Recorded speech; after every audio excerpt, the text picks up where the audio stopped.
Hi friends, welcome to Kasthu kitchen. ஒவ்வொரு நாளும் நம்ம ஒரு புது ரெசிபிஸ் பார்த்துட்டு இருக்கோம்.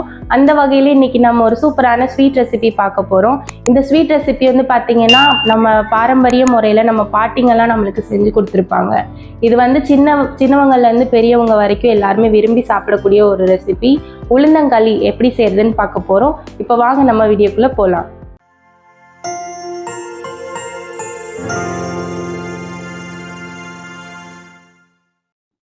இந்த உளுந்தங்களி பண்றதுக்கு தேவையான இன்கிரீடியன்ஸ் பார்த்துக்கலாம். கருப்பு உளுந்து, பச்சரிசி, நாட்டு சக்கரை, நல்லெண்ணெய், பொடிச்ச ஏலக்காய். நம்ம வந்து உளுந்தும் அரிசியையும் வறுத்து எடுத்துக்கலாம். கடாய் வச்சுட்டு அடுப்பை லோ ஃப்ளேமில் வச்சுக்கலாம். இப்போது நான் இங்கே வந்து 1 கப் உடைச்ச கருப்பு உளுந்து எடுத்திருக்கேன். இதை சேர்த்துட்டு லைட்டாக கலர் சேஞ்ச் ஆகிற வரைக்கும் வறுத்து எடுத்துக்கலாம். உளுந்து வறுக்கையிலே நல்ல ஸ்மெல் வரும், சூப்பராக இருக்கும் அது. இப்போ பாருங்கள், நல்லா வறுபட்டுருச்சு. இப்போ இதை ஒரு பாத்திரத்துக்கு மாற்றிக்கலாம்.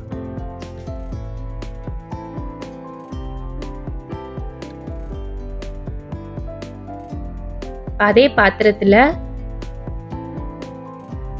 1/2 கப் பச்சரிசி எடுத்திருக்கேன். 1 கப் உளுந்துக்கு 1/2 கப் பச்சரிசி கரெக்டான அளவு. இப்போ இதையும் நல்லா வறுத்து எடுத்துக்கலாம். அரிசி வறுக்கையிலையும் கேஸ் ஸ்லோ ஃப்ளேமில் வச்சுக்கோங்க. இப்போ இதுவும் நல்லா கலர் சேஞ்ச் ஆயிடுச்சு. இப்போ இதையும் அதே பவுலில் மாற்றிக்கலாம். இப்போ இதை நம்ம நல்லா ஆற வச்சு எடுத்துக்கலாம். இப்போ நம்ம உளுந்து அரிசியும் வறுத்தது நல்லா ஆறிடுச்சு. இப்போ ஒரு மிக்சி ஜாரில் மாற்றிட்டு நல்லா பவுடர் பண்ணி எடுத்துக்கலாம். இப்போ இதை நம்ம வந்து லோ ஸ்பீட்லேருந்து ஹை ஸ்பீடுக்கும் திருப்பி ஹை ஸ்பீட்லேருந்து லோ ஸ்பீடுக்கும் இப்படியே 2 to 3 டைம்ஸ் மாற்றி அரைச்சி எடுத்துக்கலாம்.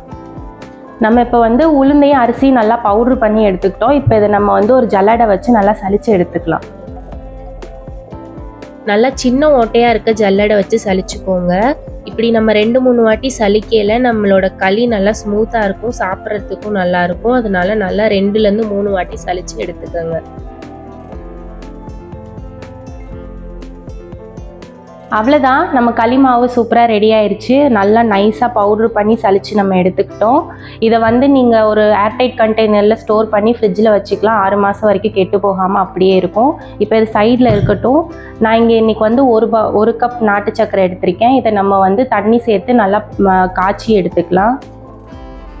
இப்போ அடுப்பு ஆன் பண்ணி ஒரு பாத்திரம் வச்சுட்டு நான் இன்னைக்கு வந்து 1 கப் நாட்டு சக்கரை எடுத்திருக்கேன். இதுக்கு பதிலாக நீங்கள் கருப்பட்டி, வெல்லம் எது வேணாலும் எடுத்துக்கலாம், உங்கள் இஷ்டம். இப்போ எந்த கப்பில் நம்ம சக்கரை அளந்தோமோ அதே கப்பில் 4 கப் நம்ம தண்ணி சேர்க்கணும். இந்த சக்கரை கரைஞ்சி லைட்டாக கொதி வரணும். இதுக்கு கம்பி பதம்லாம் எதுவும் தேவையில்லை, கரைஞ்சா மட்டும் போதும். இதை நல்லா மிக்ஸ் பண்ணிவிட்டு ஒரு கொதி வரணும். லைட்டாக ஒரு கொதி வந்தோடனே இங்கே நான் பொடிச்ச ஏலக்காய் வச்சுருக்கேன், இதையும் சேர்த்துக்கலாம். ஏலக்காய் இதில் சேர்க்கையில் ஒரு நல்ல ஸ்மெல்லும் டேஸ்ட்டும் நல்லாயிருக்கும். இப்போ ஒரு கொதி வந்துருச்சு. இப்போ இதை ஆற வச்சு எடுத்துக்கலாம். நம்ம களி பண்ணுறதுக்கு எல்லாமே ரெடி. மாவு, பாகு எல்லாமே ரெடி. இன்றைக்கி நான் களி பண்ணுறதுக்கு வந்து 1 கப் நல்லெண்ணெய் எடுத்திருக்கேன். இது நம்ம களியில் சேர்த்து மிக்ஸ் பண்ண போகிறோம். இதுக்கு பதிலாக நீங்கள் நெய் கூட எடுத்துக்கலாம், அதுவுமே டேஸ்ட் நல்லாயிருக்கும். இப்போ வாங்க நம்ம களி பண்ண ஸ்டார்ட் பண்ணிடலாம். அரைச்சி வச்சிருக்க மாவுலேருந்து நான் இன்னைக்கு 1/2 கப் மாவு எடுத்திருக்கேன். இது வந்து 4லேருந்து 5 பேருக்கு போதுமான அளவு. அடுப்பு ஆன் பண்ணாமல் கடாயில் இந்த மாவை சேர்த்துக்கலாம். இப்போ நம்ம ஏற்கனவே ரெடி பண்ணி வச்சிருக்க சக்கரை தண்ணியை இதில் வடிகட்டி சேர்த்துக்கலாம்.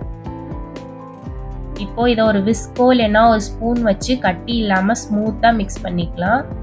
எந்தவித கட்டி இல்லாமல் நல்லா மிக்ஸ் பண்ணிக்கோங்க. நம்ம இன்னும் அடுப்பு ஆன் பண்ணலை. நல்லா நம்ம மிக்ஸ் பண்ணணும். இந்த நம்ம சக்கரை தண்ணி நல்லா ஆறி இருந்தால் மட்டும்தான் நம்மளால நல்லா மிக்ஸ் பண்ண முடியும். இல்லைன்னா வந்து நம்ம சேர்க்க களி வந்து வேக ஆரம்பிச்சிடும். அதனால நல்லா ஆற வச்சு சேர்த்துக்கோங்க.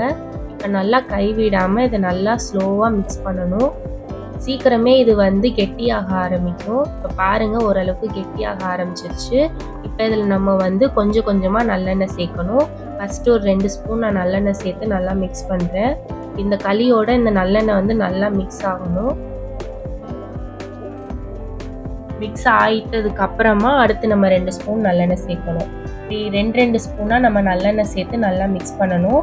களியிலேருந்து எண்ணெய் பிரிஞ்சு வெளியில் வர ஆரம்பிக்கும். அப்போ நம்ம நிப்பாட்டிக்கலாம். இன்றைக்கி எனக்கு வந்து 7லேருந்து 8 ஸ்பூன் வந்து நல்லெண்ணெய் எடுத்திருக்கேன். இது கிட்டத்தட்ட 1/2 கப்பு. எனக்கு 1/2 கப் நல்லெண்ணெய் இதுக்கு தேவைப்பட்டுச்சு. இந்த மாதிரி பொறுமையாக 2 ஸ்பூனாக சேர்த்து நல்லா மிக்ஸ் பண்ணணும்.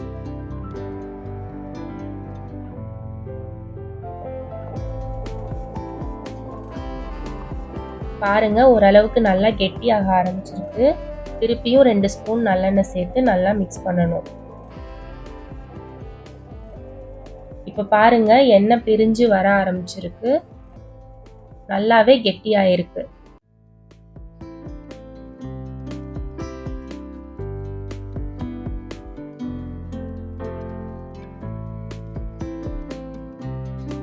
அவ்வளோதான், நம்ம களி நல்லா வாசனையாக சூப்பராக ரெடி ஆயிடுச்சு. இப்போ அதை நம்ம பிளேட்டிங் பண்ணிக்கலாம்.